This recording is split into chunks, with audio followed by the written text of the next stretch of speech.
I'm Scott Sagan, the co-director here at the Center for International Security and Cooperation, professor of political science. And it's my pleasure to have Kate Millar here today. She's an associate professor of international relations in the Department of International Relations at the London School of Economics. Her research interests lie in examining gendered cultural narratives underlying political violence and modern collective use of force. Her research examines gender, race, sexuality, and the transnational politics of death, gender, and cybersecurity, and the politics of hypocrisy. She's also researching the relationship between grief, mass death, and social order in the context of the COVID-19 pandemic.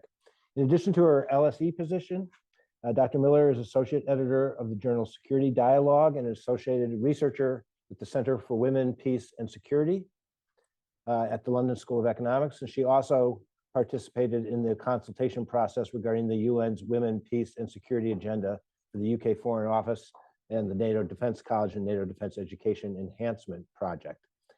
She'll be talking today on a recent Oxford book, Support the Troops, Military Obligation, Gender, and the Making of Political Community.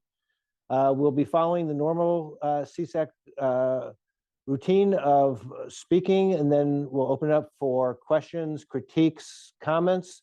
I'll ask you to raise your hand, and we'll follow a two-finger rule that if somebody wants to jump the queue to ask a follow-on question to somebody else's question, just let me know that by raising two fingers, and we'll have the fellows have the right to the first few questions, okay?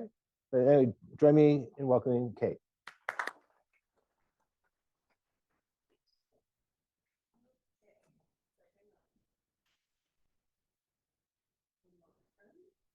Okay. Hi. So thank you so much. I am the aforementioned Kate from LSE. Thank you to Scott, to Harold, to Kate and Tracy and the CISAC team for the invitation. It's really lovely to have the chance to speak with you today. And so what I'm doing today, as noted, is I'm basically presenting the broad argument from my reasonably recently published book, Support the Troops, Military Obligation, Gender, and the Making of Political Community. And in the book, I look at the broad politics of support the troops discourses and practices in the US and the UK during the early years of the global war on terror, so about 2001 to 2010. By supporting the troops, I mean both things like the formal activities of state, like military procurement, like governmental speeches, and also more ad hoc, ostensibly private and individuated activities like the presence of the military at sporting events, displaying of yellow ribbon and military-related imagery, sending of care packages, military-oriented charitable activities, and so forth. Basically, I'm talking about everything, and really anything, that can be presented and intersubjectively understood as a form of supporting the troops, okay? And so in the talk, I'm just going to dig into a little bit about how I think supporting the troops works and what it might tell us about civil-military relations and also liberal war making. So, like a lot of IR scholars of my generation, no longer, I think, on the cutting young edge there, but like a lot of IR scholars of my generation, Project was really highly informed by the experience of being a teenager at the time of the invasions of Iraq and Afghanistan. And actually, just in case it matters, I'll also mention I was a teenager in Canada, okay? And what struck me, okay, not then, but like in thinking about this later, one thing that struck me as particularly interesting was this, right? So we know now the wars in Afghanistan, particularly Iraq, were like reasonably highly contested, right? Often quite from the beginning, in terms with sort of various temporalities, they became more contested, unpopular. At the same time, citizens of troop contributing countries, particularly, but not only, Oh, how do I do that? Apologies, friends. Is this working better? Mine's muted. I talk real loud. It might be that one. Mine's not. It says it is. Nope, it's not.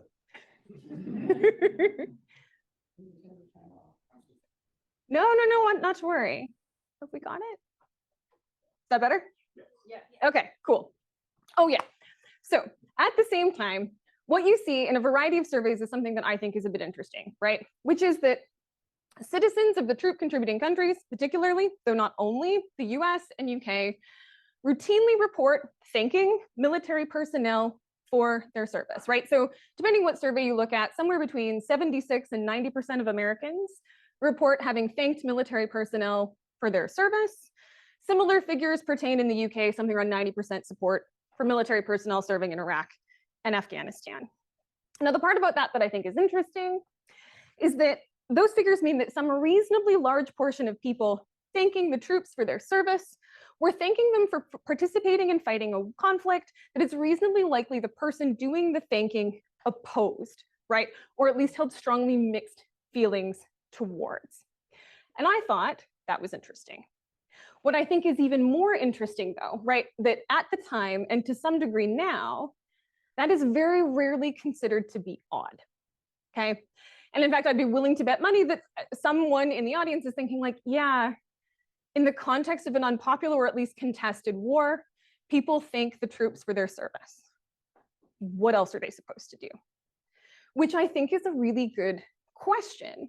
And that's sort of the complex of ideas I'm unpacking in the book through the central question, which is how did supporting the troops in wars one opposes, or at least regards sort of in a mixed way, become not only normal, not only commonsensical, but also at least potentially framed as a matter of morality. And what does that then mean for war and also for politics? And so the study is participating in a series of ongoing debates, right, substantively regarding the state of US and democratic civil military relations, right? Scholars like Andrew Bacevich, Peter Fever, John Caverly, Ron Krebs, Robert Ralston, many, many, many others, of course. But I want to flag that it's coming at this through a feminist analytical perspective informed by feminist security studies and the fields of critical war and military studies. So we're taking a feminist interest in the relationship between gender, war, and politics under conditions of ostensible liberalism. Okay, so methodologically, I address these questions using a thematic discourse analysis of a pretty wide range of texts produced by a variety of social actors, so government, print media, anti-war NGOs, and military charities in both the US and UK across that 10-year time period. So in practical terms, this basically means I look for texts that publicly available texts that use the phrase support the troops, contextually relevant synonyms, from a combination of online archives, including those held by the state, as well as the Wayback Machine, which honestly, at this point, I probably need to leave them something in my will. Freedom of information requests to try and triangulate those state archives, and also a decent amount of time in the physical archives of these charities and anti-war or peace NGOs, right? And that ranged from everything from libraries to the basements of individual activists, and one time, the living room of a serving member of UK Parliament who went on to become the leader of the Labour Party. He's a very nice guy. He made me a sandwich. Yeah. Now, obviously that data collection, I'm mentioning this mostly because data collection took a really long time and arranging access was complicated. My studies, to some degree, a work of recent historical archives in addition to this form of semi-structured discourse analysis. But the reason I'm mentioning it now is because I'm confident that there are no, based on this corpus that I've assembled, I'm confident there are no major sort of patterns, sources, or key meanings, right, within the support the troops discursive formation, so textual corpus, that I've missed, right? So my corpus is considered to be both representative and saturated, meaning that adding in additional text wouldn't change the overall interpretation of the phenomenon, okay? Having done this, I then categorized thematically the materials using everybody's favorite, I think, an assist from the qualitative software program in Vivo. First, looking at patterns in explicit meaning within the corpus. So looking at things like really basic. Who supports the troops? Why do they support the troops? How do they support the troops? And so on. Wanted to get a picture. So no one had really looked at this in this amount of detail before, just basically what's going on. I then used that broad sort of detailed empirical mapping to contextualize what is more commonly thought of as discourse analysis, which is the close theory-informed interpretation, right, of specific texts, articulations, and basically pieces of the corpus, right, to give my interpretations of those smaller pieces of significant material, to give a sense of their analytical and political significance, right, in terms of how the broad politics were operating. So the point is that somewhat unusually for a discourse study, I do a sort of descriptive mapping of explicit meanings across a wide volume of text. Then I use that to contextualize the interpretive move from explicit to implicit meaning in close readings of smaller significant portions of the corpus, right? And that gives me a useful and plausible basis upon which to make interpretive claims about supporting the troops overall. The upshot of that, right, of course, is that in terms of, for this talk, is that I am making constitutive, not nomenological claims about the politics and workings of support the troops. I know we all know what that is. And so suffice to say, right, and what I'm not doing here is not so much looking for regularized, generalized empirical patterns of linear cause, but instead I'm looking at how social reality, in this case, the seemingly mandatory nature of support for the troops and related power relations are constructed, reproduced, and naturalized, okay? Creation of social facts, if you like. Now, in making that argument, I'm about to do some massive hand waving in relation to huge arcs of military history, so forgive me. I locate the move to support the troops within a pretty long arc of empirical and normative civil military relations in the West, democracies broadly, wherein across the 19th century, the creation of the nationalist mass army, we see a form of mandatory mass military service and a form, albeit limited in franchise, of democratic citizenship kind of growing up together, okay? And then a whole bunch of important things happen, but I'm going to jump right to the world wars. And I think this association between military service, democratic citizenship, becomes really solidified in the era of the world wars, particularly World War II, right? Which was ostensibly experienced and is very frequently narrativized in the present now, right? As a mass participation, total society war, typified by some notion of heroic men meeting their duty, right, to fight a righteous conflict in order to protect a dependent and vulnerable civilian society, populated in turn by civilians, namely women and children, who do their part in the war effort by keeping the home fires burning and expressing loyalty of various kinds to, conversely, the nation, the military, individual soldiers, and so forth, okay? Now, how accurate that quick schematic is in terms of the actual experiences of people in World War II, parts of that are right and parts of that are significantly more complicated, of course. But what I think is really interesting and significant for understanding the politics of supporting the troops is the way World War II in particular, and this kind of binary gendered division of war labor, okay, comes to become a really highly powerful and romanticized narrative of what war is like, often referred to by historians, right, as the last good war. The last good war, World War II, looms pretty large as an implicit comparator for everything that comes afterwards, right? And so for the purposes that I'm interested in, what we arrive at here is a pretty powerful cultural idea that in wartime, all good citizens, as good men, good masculine subjects, are liable for military service. Not a radical idea, right? In the book, I unpack the ideological and theoretical underpinnings of this idea through a feminist rereading of social contract theory that I will not subject you to now. But for my theory heads, if you're interested in it, it revolves around a re-theorization of the liberal notion of political obligation, okay? But suffice for now, really all you need to know, this idea, wartime, all good men serve in the military, right? I refer to this idea as the gendered liberal military contract, okay? Hopefully that, I'm sure that does not sound too complicated. You are familiar with this archetype if you've ever seen a movie about World War II. Honestly, this is what we're talking about. Now, the jumping off point for the book, though, and I'm sure many of you are thinking about this, is the observation that the context of the global war on terror through to the present, lots of liberal democracies, including the US and UK, this, of course, is really in no way how war works, right?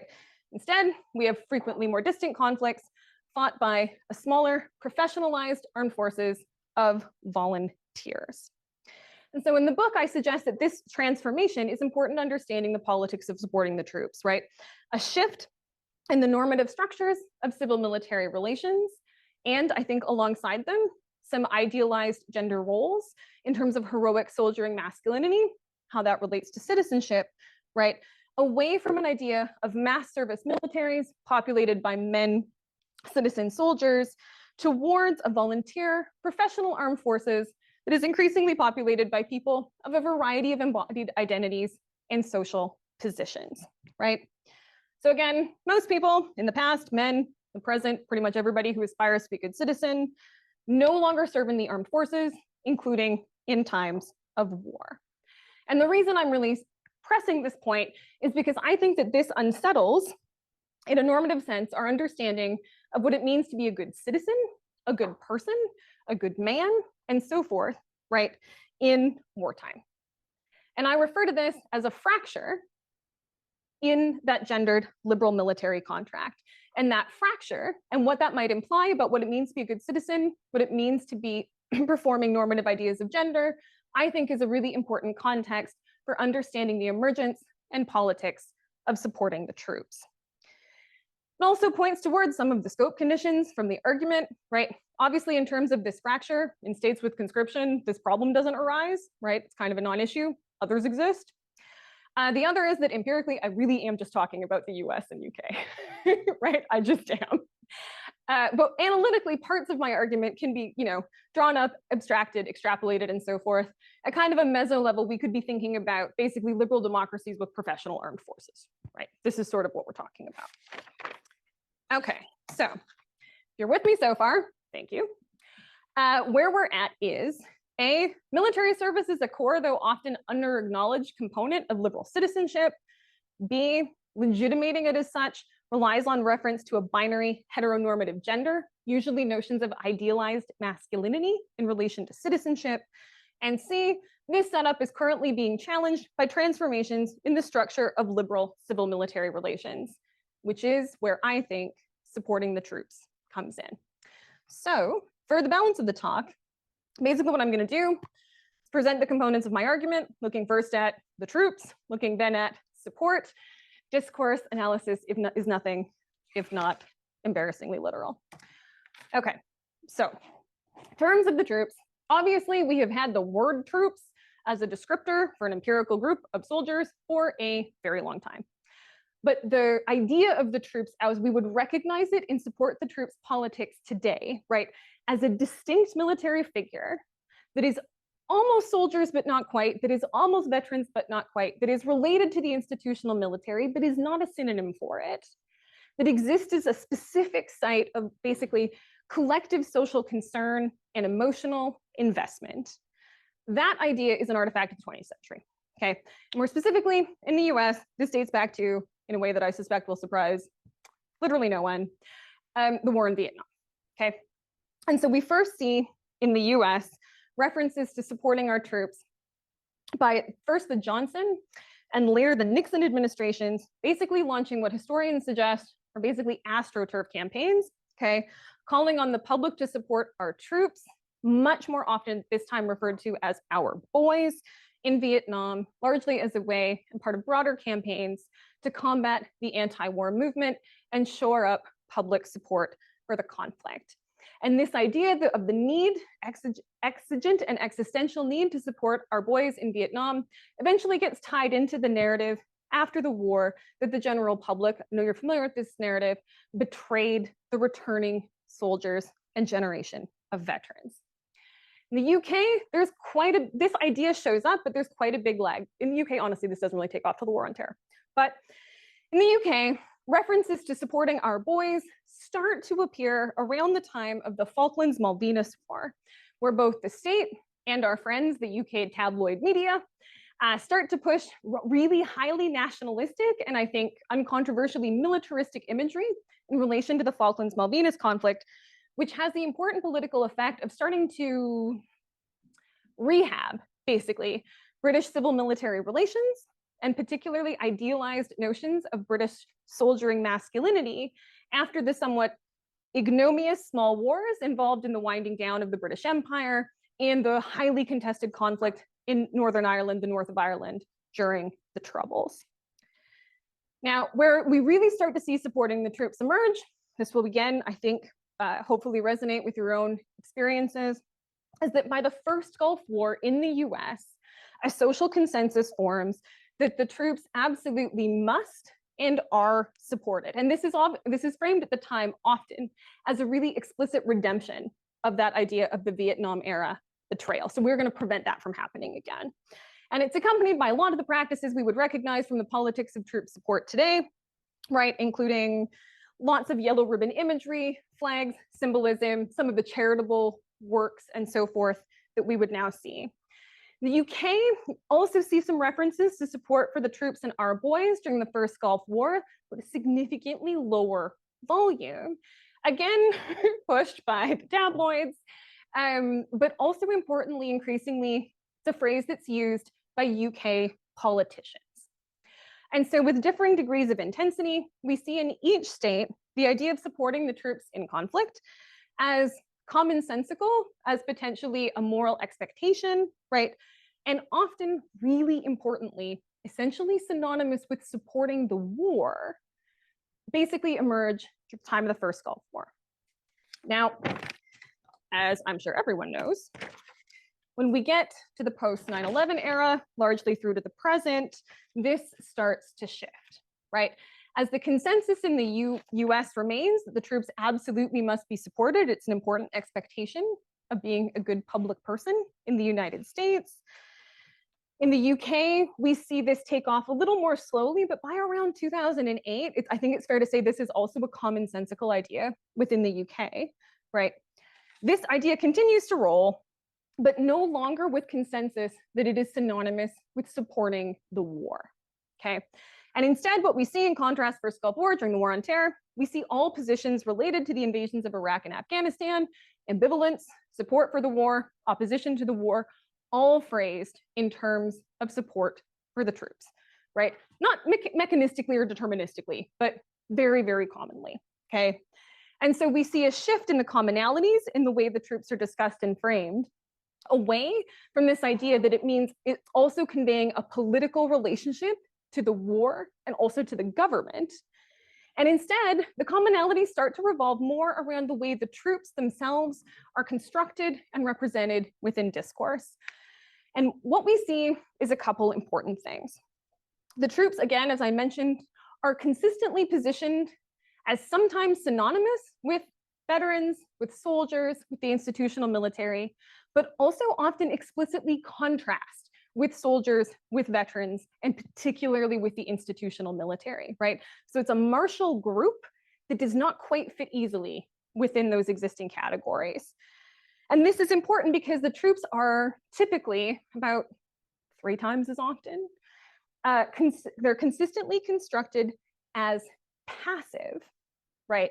In the sense of like, they're very often when the troops are referenced, they're not really doing anything unless they are made synonymous with the institutional military. And so the troops and this basically lack of action is an important contrast, sort of the idealized heroic soldiering masculinity of that World War II soldier I was just talking about, okay? And that passivity then facilitates the construction of the troops as often dependent and or vulnerable, right? And often presented as quite highly reliant on civil society and civil support for their well-being, morale, and at kind of an extreme push, even survival, right? And that idea of sort of civilian morale as war input has a long military history, but it also is an inheritance of anxieties about Vietnam. And this facilitates, I think really importantly, the framing of the troops in the context of conflict predominantly as victims rather than agents of the war. And so what we see is sort of a very thin consensus within the discourse is an idea that everyone must support the troops, and we all agree that's good. And the troops who are not necessarily conducting the war, but are themselves potentially endangered by it, but also by a war that itself is somewhat depoliticized and agentless, right? To the extent that harms might befall the troops, almost like the weather, right? And so there's a really interesting sort of distancing of war per se from discourses around support for the troops. And that is because, honestly, moving on to the politics of support, as I suspect many of you may also believe, discourses of support for the troops are really not about the military at all. They are largely about the citizenship status and I think normative gender identities of non-serving civilians living through what is understood to be wartime, which is confusing because it's obviously extremely referential to the military. But I think the politics of what it's doing is oriented actually around civilian society. So in the book, I basically look at the politics of support by teasing out what it means to support the troops, by looking specifically at explicit and implicit meanings within my discursive corpus about why people support the troops, right? Which actually is not that explicitly stated all that often, right? So it takes an amount of reading these articulations in context. And I find that most support the troops discourse, US, UK, both, follows a pretty contractarian logic, okay? So it adheres somewhat to that idea of the military contract I outlined earlier, right? Wherein masculine subjects serve in the military in exchange for citizenship, okay? And so today we see support, it's very commonly framed as a matter likewise of obligation or of debt owed to the troops for their service, right? So a friend and colleague of mine, Kenneth McLeish, conducted a really interesting ethnography at, which base? Fort Hood, I think. And he noted that civilians visiting the base were really prone to declarations such as, if you are American, you are always 100% in debt, right? In terms of expressing their understanding of their own positioning in relation to the armed forces. Now, I think though, something interesting, though subtle, is going on here, because as I have hopefully laid out earlier, not everyone serves, right? We know that. And also, supporting the troops can be, and frequently is, divorced from supporting the war, okay? Which means that within this sort of loop of obligation and reciprocity, what happens is support seems to be owed to this idea of the troops, not because they fight the war, right? But rather because they take on the burden of military service that is no longer shared by all citizens. In Peter Fever's recent related book, Thank You for Your Service, love it, highly recommend it. He has a great quote from the comedian Mike Birbiglia that I think I'm going to borrow now because I think illustrates this point really nicely. And that quote is, "I support the troops because if they weren't the troops, I would be the troops." And that, I think, is largely what is going on in this somewhat asymmetric contractual notion of debt, right? Okay. And that idea, I think, does some really interesting and somewhat ambivalent things to the way civil-military relations are typically gendered, because it disrupts what feminist scholars usually see as a gendered logic of military protection, wherein we typically, though again not mechanistically or deterministically, see a masculinized military sphere, again, using righteous and judicious force to protect a dependent and vulnerable feminized sphere. This is partly how heroic masculine agency gets animated in relation to the military. Now, if now that agency is oriented less towards warfighting than towards service, no easy thing in and of itself, that both does and does not align with sort of the ideological and gender expectations of that construction. And so it's in these sort of ambivalent and sort of incomplete contractarian ideas of why one might support the troops that I think we can start to see what I framed to you earlier as the gendered fracture in the liberal military contract. And really interestingly and importantly, alongside this idea of owing support, I also identify two other really common rationales provided for supporting the troops, that communitarian ideas, altruistic ideas that offer within them alternative visions of both normative masculinity and also alternative visions of political belonging, right? So slightly different tweaks on how this gender, war, citizenship sort of trifecta might line up. How are we doing for time? We're all right. So communitarian logics basically treat support for the troops as synonymous with war participation. Okay, and actually I should flag here that again, this is taking place at the level of representations. I know I've said discourse like 1,000 times, I'm gonna keep saying it. Representations within discourse, which means that the same literal physical activity, a bake sale, a bake sale for the troops, can be made meaningful and represented as fulfilling a contractarian understanding of supporting the troops, a communitarian one, an altruistic one, and also, because these are all ideal types, really often all three at the same time, right? Or within the same document, the same advertisement, the same conversation. These logics switch between each other. I'm just giving you the ideal types. And so a communitarian logic of support would frame that bake sale as itself a form of war contribution, and that form of support as a form of war participation, right? And in doing so, making a claim to some association with martiality that also provides access and association to socially valorized forms of masculinity. If you think about what sort of I was trying to think of like, what would the political community arranged in this way, what might it look like? It's pretty entangled with ideas of collective action and civic virtue. So this would actually be a more classically Republican understanding of civil military relations. And also, if you really wanted to push it, I think would look a little bit like sort of our apocryphal narratives of ancient Sparta, right? And this idea of with it or on it, mothers giving sons their shields. Altruistic logics of supporting the troops basically work the exact opposite way. This is why they're ideal types, wherein support the troops is treated as a matter of private charity, okay? A voluntary, totally apolitical relationship between sort of beneficent, often wealthy or positioned to be so patrons who, out of the goodness of their hearts, are providing care and support for the troops, who are then constructed in a very similar register to other recipients of charitable and good works. They actually end up being positioned really similarly to the way people in receipt of foreign development aid are often constructed within discourse, right? Which is basically needing help from others who are hierarchically privileged over them in particular ways. And importantly for how this works, I think, is in the way that I've described that to you, there is not a political relationship, right? Or a public relationship between the troops and the supporters. So they're doing this voluntarily. It's actually kind of an argument against the idea that there might be a political obligation to support the troops, right? And in doing so, I was really trying to think of like, what would the political community that was organized like this look like? I had a really hard time coming with an, like sort of an historical comparator, maybe some forms of feudalism. But what I actually think is, if to get this point across, the best comparator is unfortunately and probably the book and or film The Hunger Games.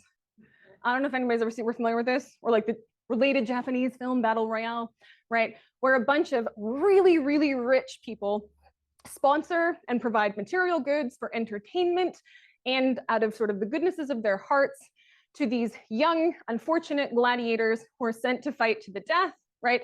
In order to work out a conflict that to them is political, but in whose fortunes the patrons are largely unimplicated. Okay. Now, in the book, I obviously go through this in a lot of detail. We can chat about it more. But the upshot here, as I start to work towards the end, is that in the context of this fracture of the gendered liberal military contract, what happens is that these logics of support, again, noting that in practice, they're really, really intertwined, right? And used very commonly together. Together, they offer a way for people to avoid being bad people and accepting inferiorization or potential feminization as non-serving civilians in the context of war by offering other means of discursively recognized way of meeting military obligation, citizenship obligations, and through that, re-offering access to a form of privileged identity and masculinity, right? So to put it really bluntly, support the troops' discourses during the global war on terror, construct support as the new service, which I wanted to call my book, but the publisher wouldn't let me. It is apparently too cute, and it also doesn't work for SEO, but you will remember it now.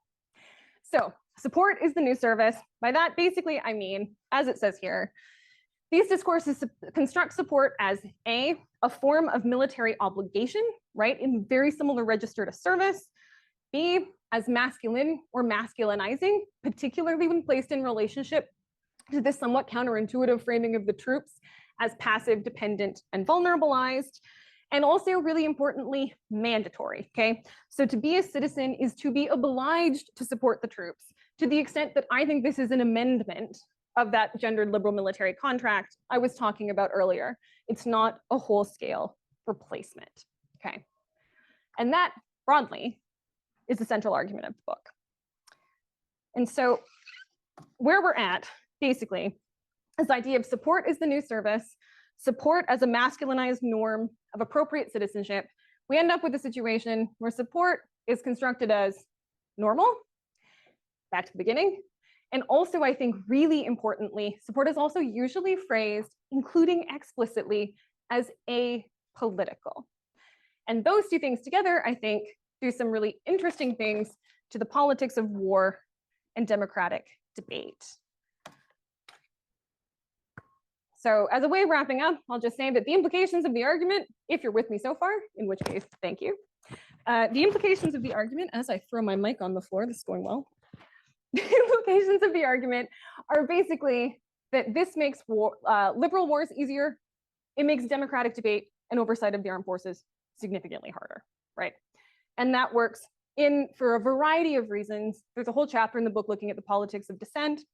But broadly speaking, the construction of the troops as passive victims of war works to shift the center of normative debates about war away from its legitimacy or potential questions of harm to distant civilians, and instead into debates about whether or not the troops are being appropriately supported, right? So it shifts the ethics of war towards internal dimensions of solidarity, of loyalty, and of the maintenance of the appropriate gendered structure of civil-military relations, making war a question of support rather than a question of violence, the collective use of force, and so forth. And second, in ways that I suspect you all will recognize, the mandatory and apolitical nature of supporting the troops, as I mentioned, makes democratic debate about war, let alone active dissent in relation to war, significantly more difficult. In part because we see discussing the war, not even opposing it, literally just discussing it, is frequently constructed as inappropriately political, particularly while the troops are deployed, right? Because to discuss the war is potentially unsupportive. Now, discourses, practices, and debates that come close to questioning the wisdom of supporting the troops, or indeed the mandatory nature of supporting the troops, are themselves not constructed as political or even inappropriately political, but instead they're usually cast as actively offensive, right? So to not support the troops is a marker of a bad person, a bad citizen, and so forth, right? Which, and given how closely anti-war dissent and opposition to the troops have been historically connected, this makes anti-war dissent and even again democratic debate significantly more challenging. So we end up in a place, it's a little bit odd, where it's most or even only legitimate to oppose wars or indeed to support them on behalf of the troops, right? The troops basically become the arbiter for commonsensical morality in the context of war, which sort of reaffirms this entangling of military obligation, masculinity, and citizenship I was trying to lay out for you earlier. All of which, I think, and actually pretty obviously, has a fairly chilling effect on the meaningful democratic control and oversight of the armed forces, which hopefully I have convinced you gives some pretty significant stakes to what can often seem like a whole collection of bumper stickers. So thank you very much.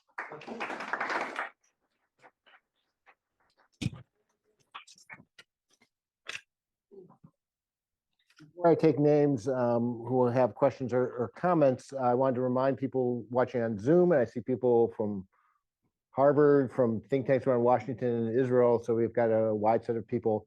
Those of you online can please raise your hand, and I'll try to figure out how to have you. For others here, raise your hand, and I'll pass the microphone for you. And again, let's have the fellows have the first questions, and then I'll turn to Oriana and Jim after one or two fellows' questions. Rhiannon, okay. Sorry, is procedure one at a time or take one at a time? Because yeah. Hi, Kate. Rhiannon Nielsen. I'm a cybersecurity postdoctoral fellow here. That was amazing and super interesting, and I have so many questions. Please forgive me. I know that you said that you just cased your analysis to the UK and the US. Hopefully you can get away with my dead, straight up Australian accent. Everything you just said runs completely counter to the Australian context, which I find fascinating. Everything that Kate was just describing runs completely counter to the Australian context. If you so much as say to an active service member, thank you for your service, they may throw up in their mouth. Like, they really, bumper stickers are not there. They really don't like to be thanked for their service. It's not something internalized to any extent. Within the broader community as well, there's almost like this harsh judgment of people who serve. So it's really not anything that is common in our parlance.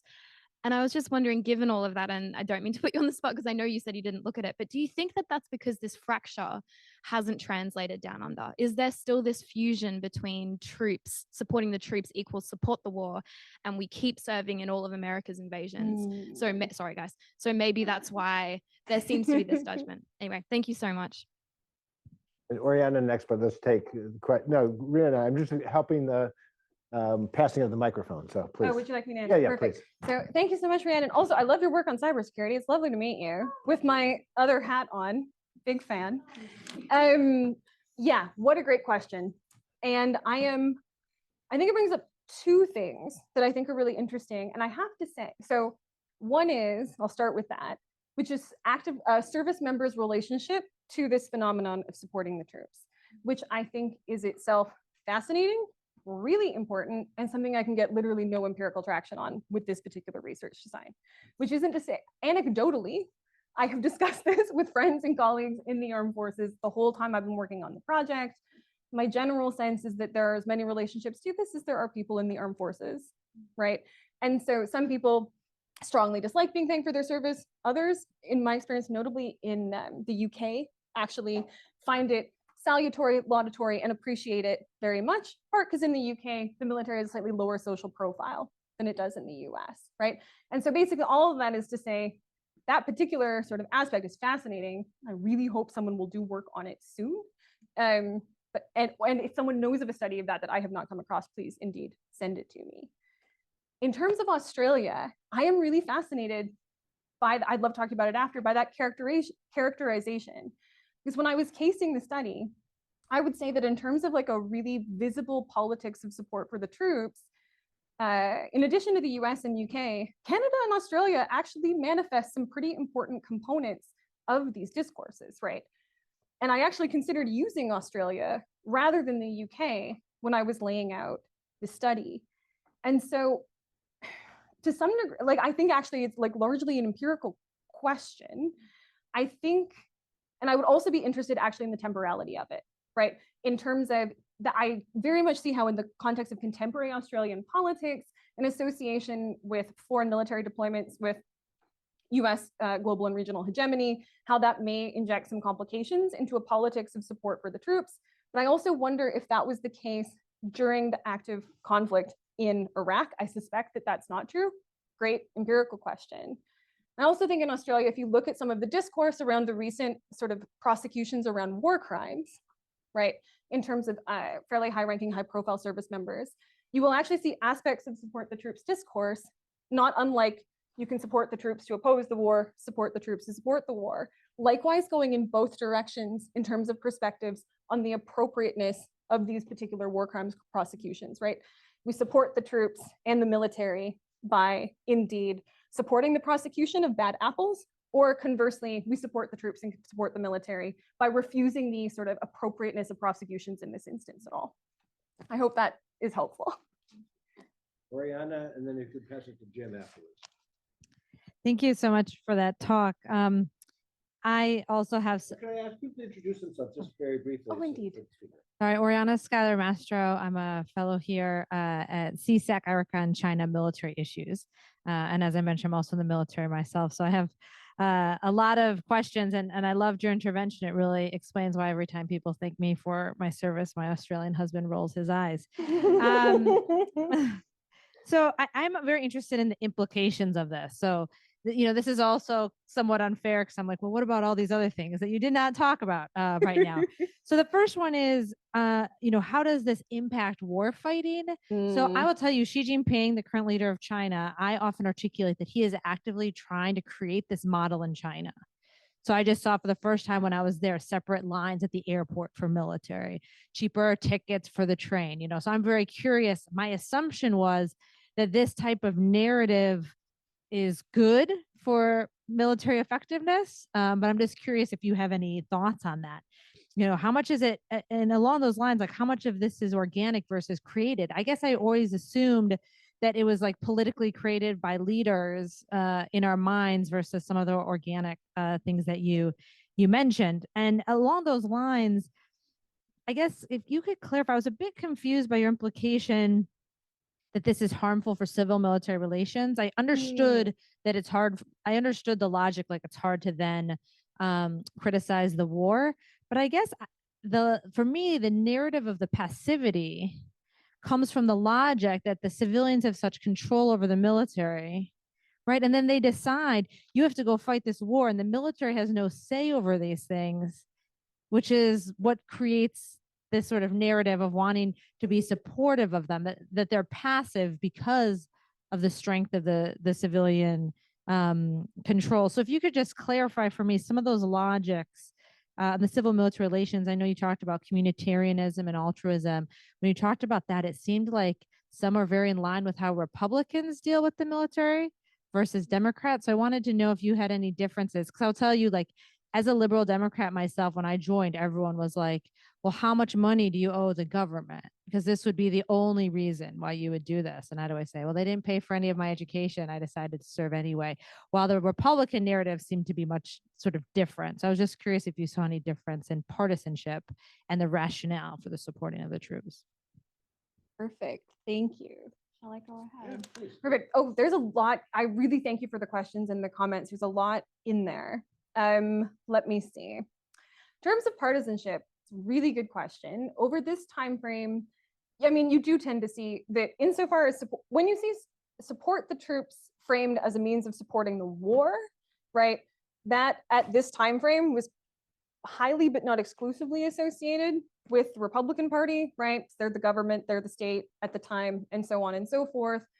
But what I think is actually interesting, and maybe it's helpful to point out, is that actually I should do a significance test, but for at the time in my corpus, in my sample, for instance, of the congressional record, Democratic politicians use support the troops discourse slightly more often than Republicans, in part because at the time it was thought to be a really pragmatic strategy of getting a fair hearing for questions about the war, for opposition to the war, and so forth, right? So basically saying, like, I'm about to say something I think you won't like. Support for the troops is a really important social and political norm. So before I say the thing I think you're not going to like, I'm first going to clarify that I support the troops. And actually, in listening to myself, I want to clarify that I don't think that that's cynical, right? One of the things that it's, I think, really important to know about the politics of supporting the troops is that it is often, like, in addition to being ideologically, I think, quite sedimented, it's really highly meaningful, right? This is like an intensely meaningful and genuine personal practice to many, many people. And that can sit alongside this interest in what it does politically in the aggregate. In terms of, is supporting the troops organic or is it created? I think that's such a great question. When I first started working on this topic, I had a lot of friends and colleagues who works on various aspects of democratic militarism that basically said, like, this is all state propaganda, right? Like, this is not an interesting political phenomenon because it's just sort of a straight down diffusion. And in both the US and UK, I would say that is and is not true. So in the US, you did see in around 2000, a lot of DND programs, like public outreach programs. Really famous one at the time was called America Supports You. Later became the Joining Forces Initiative. It's probably called something else now. And its sort of explicit mandate was to, like, promote and publicize civilian expressions of support for the troops following the invasion of Iraq, right? And this was everything from sort of providing materials to school children to gathering sort of videos and goodwill visits from celebrities to hosting, like, 9/11 commemorative freedom walks and so forth. So there was a reasonably significant state apparatus aimed at cultivating that. But towards the end of the period of war in Iraq, what you see both is that the state and government agencies stopped talking about supporting the troops quite so much. In part because the conflict ostensibly is winding down, also because the change in government, Obama administration talked about this less, and also because financial crisis started occupying a lot of bandwidth. But what you see is that this discourse doesn't go away, but it shifts to military charities and advocacy organizations. So for instance, the Iraq and Afghanistan Veterans Association Around 2008, 2009 becomes a major source and proponent of support the troops, discourse, and politics, because they're using it as a way of framing claims for veterans recognition, benefits, improved social programming, and so forth, right? So the meaning shifts. That's a lot of detail. In the UK, it goes the other way. So what I think in the UK is really interesting is this idea of support for the troops, support our boys, starts out in a slightly more grassroots way. And basically in the UK, all of this, well, not, that's wrong. Much of this can be attributed to the rise of a new UK military charity called Help for Heroes in about 2007, 2008, that explicitly started using the discourse and framing of supporting the troops as a way of communicating the British civil military relationship and soliciting support and fundraising for charitable activities for currently serving personnel. And that way of framing the civil military relationship in Britain was a interesting change from the way legacy charitable organizations, such as the Royal British Legion, had previously talked about their advocacy and support work, which was often more actively peace-oriented as well as commemorative. And so Help for Heroes sort of changes the discursive landscape in the UK. They're also an official sponsor of the Sun tabloid, so their diffusion is massive, massive. I have at home boxes of Help for Heroes branded stuff, like really anything you can think of. That was sold as fundraising items at this time, like somewhere, I mean, like ketchup somewhere.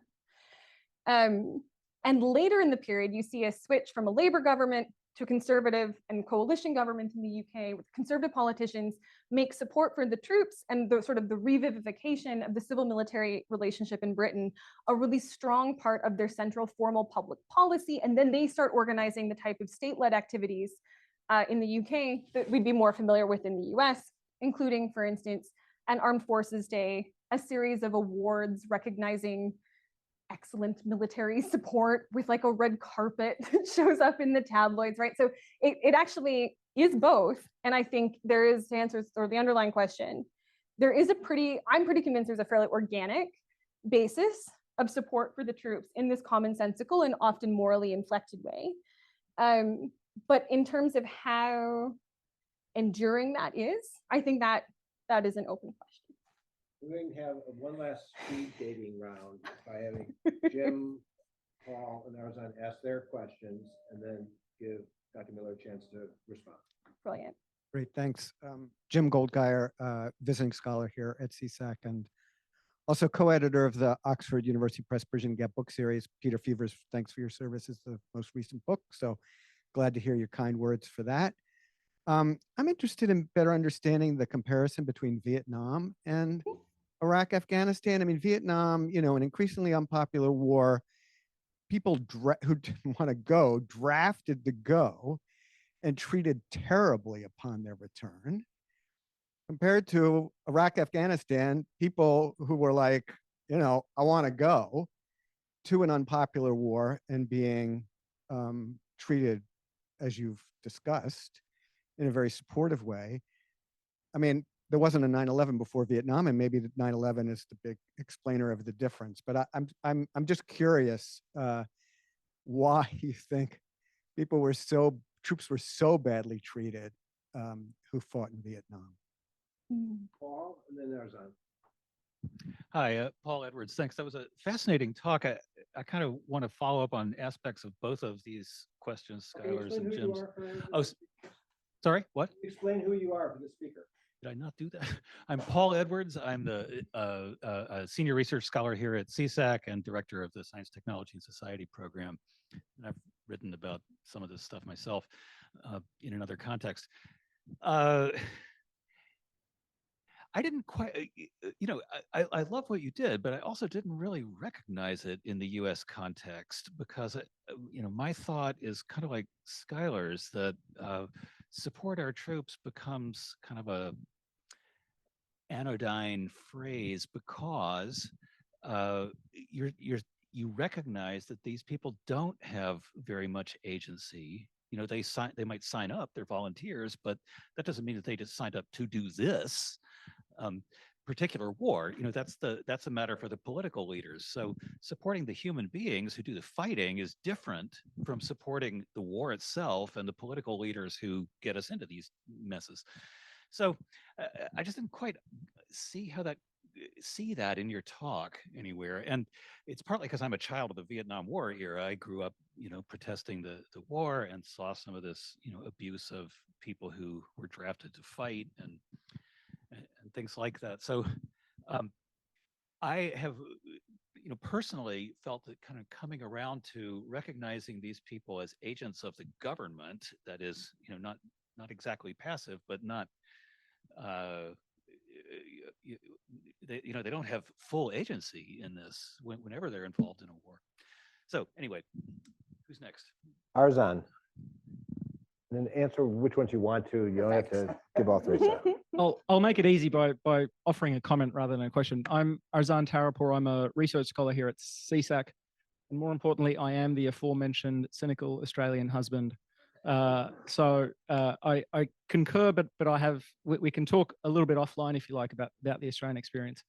The comment that I would make is that your argument really resonated with me. It seems spot on, and I think a good way to test that or further evidence of it is that it seems to me that trend, that fracture in this paradigm has continued post 2010 to the extent that where now you see people on the home front conducting this performative masculinity by sort of acquitting or pardoning war criminals, by wearing camo gear everywhere they go, by buying certain types of coffee, by sometimes stealing valor, right? To be as more masculine than the military, right?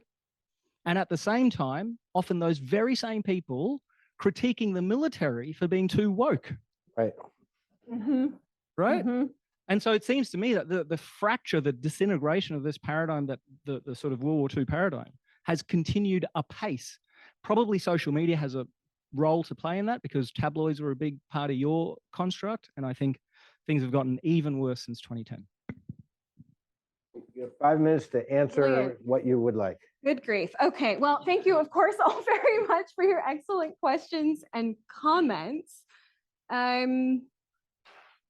Okay, so to pick up, I think on the last comment, I think that's, unsurprisingly, I'm about to say, I think that's very sharp, and I really strongly agree. And I think that one of the reasons actually I would push back on the fact that supporting the troops does seem anodyne. It really does, right? It's like a bumper sticker throwaway. Everybody says it. It's kind of reflexive. And also it does, as I just suggested, can be basically put in front of basically any practice, right? So one of the things I find empirically is that like anything you can think of doing, you can do for the troops, right? You can support the war, oppose the war, protest the war, fund the war, pray, pay your taxes, whatever. Bungee jump is one of my favorite ones, right? And I think that idea is partly what, because it's such a quotidian practice, it is quite literally banal. I think that is what often leads us to, and what often leads us to think that this is like basically epiphenomenal of an unpopular war, right? Literally, what else are people supposed to do? And I think that there is a level at which that is true, right? It is actually, though I framed it as counterintuitive, it is to some degree obvious that in an unpopular war, you support the troops precisely because of this idea that military personnel don't choose the terms and conditions under which they serve, right? We kind of basically know this. But I still am very interested in what naturalizes that understanding, right? In terms of this relationship between citizenship, gender, and war fighting, right? And what that does to how we think about basically where the buck stops, right? And the politics of that relationship. In part because I'm not, and I apologize if I gave that impression, I'm not, the commentary is not meant to suggest that the troops, this idea, this very abstractive idea, right? You can't meet the troops, right? They don't literally exist. It's like an imagined figure in discourse that is super rhetorically useful. I didn't mean to suggest that serving military personnel ought to be held politically responsible for the wars of the state, right? To come back a little bit to the commentary on Vietnam. Instead, what I'm suggesting is that because I really do think that support the troops discourses are much more about non-serving civilians who still seek to understand themselves as good masculine subjects, right? That might pertain to people of any gender identity or expression. I do think it's more common for people who identify as men. How they relate to the armed forces in a context where not everybody serves anymore, right? And that I think is centrally, it's about civilians. That I think is sort of centrally what is going on.